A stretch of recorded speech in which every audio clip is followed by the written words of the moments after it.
बिस्मिल्लाहिर्रहमानिर्रहीम। अस्सलामुअलैकुम। डिजिटेक चैनल में आपको खुशामदीद।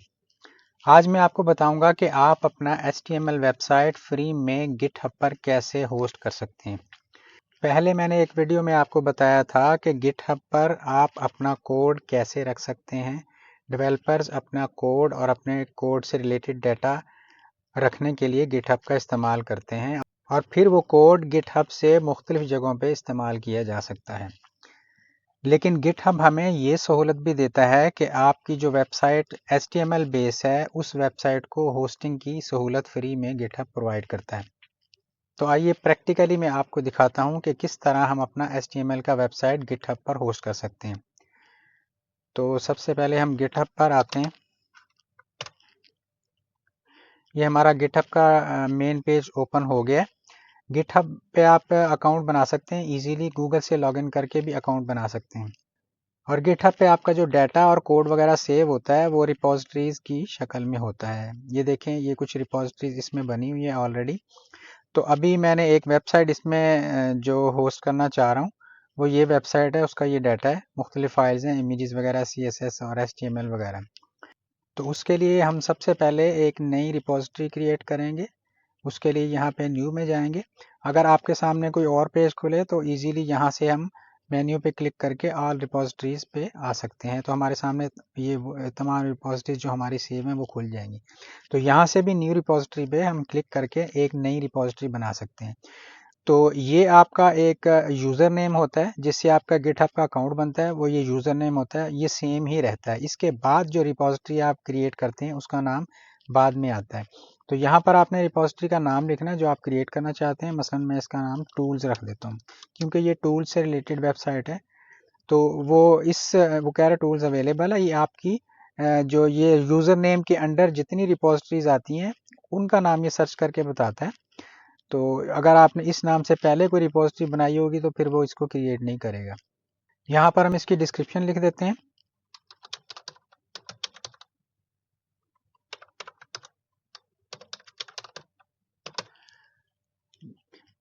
जी, अभी हमने अपनी रिपोजिटरी का नाम एंटर कर दिया है, उसकी डिस्क्रिप्शन दे दी है और यहाँ पर वो इसकी विजिबिलिटी पूछ रहा है।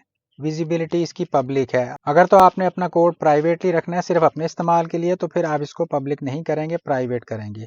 लेकिन आज हम अपने वेबसाइट को पब्लिक करना चाहते हैं, पब्लिकली अवेलेबल करना चाहते हैं, इसलिए हम इसको यहाँ से पब्लिक रखेंगे। और किसी सेटिंग को आपने चेंज नहीं करना। बस ये जो ज़रूरी चीज़ है वो इसमें रिपोजिटरी का नाम लिखना है और यहाँ से आपने पब्लिक सेलेक्ट करना है और क्रिएट रिपोजिटरी कर देना है। ये एक खाली रिपोजिटरी क्रिएट हो गई है गिटहब में, लेकिन इसमें हमारा कोई भी डाटा अभी नहीं है। तो इसमें मुख्तलिफ तरीके से डाटा आप इसमें एंटर कर सकते हैं। मुख्तलिफ वेबसाइट से कनेक्ट करके वहाँ से भी डाटा पुल किया जा सकता है। अब यहाँ पर गिटहब में जो ऑप्शन अवेलेबल है फाइल्स रिपोजिटरी में रखने के, उसमें एक ये है क्रिएटिंग न्यू फाइल है, तो अपलोडिंग एन एग्जिस्टिंग फाइल है। हमारा डाटा चूंकि हमारे पास पहले से कंप्यूटर में मौजूद है, हमने उसको अपलोड करना है। तो हम यहाँ पे क्लिक करेंगे अपलोडिंग एन एग्जिस्टिंग फाइल। तो अब वो हमें ऑप्शन दे रहा है कि ड्रैग एंड ड्रॉप के ज़रिए आप यहाँ पर फाइल्स अपलोड कर सकते हैं। यहाँ पे क्लिक करके भी अपलोड कर सकते हैं। तो मैं ये सारी फाइल सेलेक्ट करूँगा। तमाम फाइल जितनी भी हैं आपके वेबसाइट से रिलेटेड वो सारी फाइल्स आपने यहाँ ड्रैग एंड ड्रॉप के ज़रिए अपलोड कर देनी है। ये फाइल्स अपलोड होना शुरू हो गई हैं। 43 फाइल्स इस पर शो कर रहा है।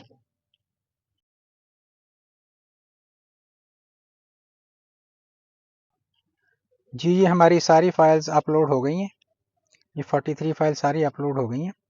तो अभी यहाँ पर हमने इसको कमिट चेंजेस करना है, तो तब ये हमारी फाइल सेव होंगी। तो यहाँ पर हम कमिट का कोई टाइटल दे सकते हैं कि ये कौन सी फाइल है जो हमने अपलोड की हैं। ये ज़रूरी नहीं होता, आप ऑप्शनल है, आप देना चाहें दे दें, नहीं देना चाहें तो कोई ज़रूरत नहीं होती इसकी। तो डिस्क्रिप्शन हम रहने देते हैं। यहाँ पर आपने कमिट चेंजेस पर क्लिक करना है तो फिर हमारी फाइल्स हमारी इस रिपोजिटरी में सेव हो जाएंगी। ये फाइल हमारी उसने प्रोसेस कर ली है और हमारे रिपोजिटरी में ये सारी फाइल्स शो होना शुरू हो गई हैं। तो ये आपने सारे स्टेप अच्छी तरीके से याद रखने हैं। पहले स्टेप में हमने एक खाली रिपोजिटरी क्रिएट की थी गिटहब में। दूसरे स्टेप में हमने अपनी जो फाइल्स थी वेबसाइट की वो सारी अपलोड की उस रिपोजिटरी में, उनको सेव कर लिया। अभी तीसरे स्टेप में हमने इसका पेज क्रिएट करना है। जिसके ज़रिए वो वेबसाइट लाइव शो होगा। उसके लिए हमने सेटिंग में आना है।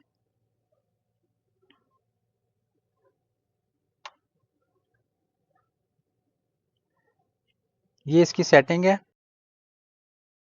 सेटिंग में आपने यहाँ पेजेस पे आना है। ये पेजेस शो हो रहा है यहाँ पे। पेजेस में आपने सिर्फ इतना सा काम करना है कि बाकी ऑप्शन ऐसे ही रहने दें जैसे है। रिप्लाई फ्रॉम ए ब्रांच ही रहने दें। यहाँ पे नन को आपने आके मेन कर देना है और बाकी ये रूट ऐसे रहने दें और इसको सेव कर देना है।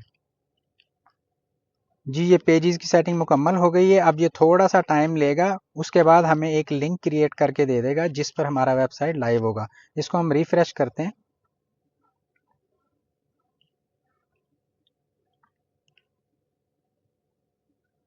आप एक बार होम पे जाएं और फिर सेटिंग में आए तो वो लिंक क्रिएट होगा। ये हम दोबारा से अपनी रिपोजिटरी में आ गए, फिर सेटिंग में चले जाते हैं, रिफ्रेश करें इसको।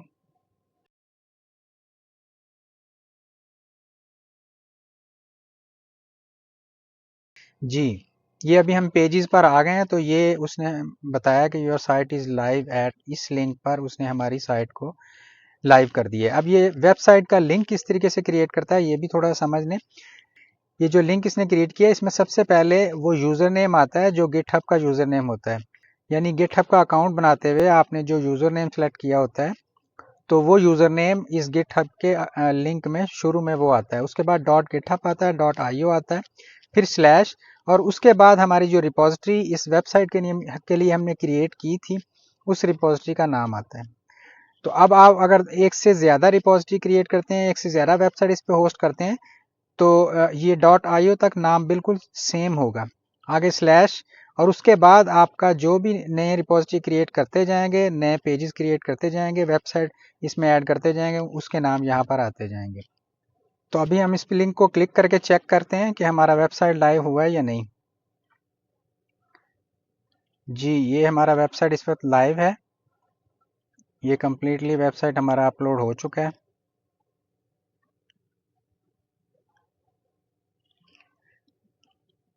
तो उम्मीद है आप अच्छी तरह समझ गए होंगे कि किस तरीके से आप अपने HTML वेबसाइट को फ्री में गिटहब पर अपलोड करके होस्ट कर सकते हैं।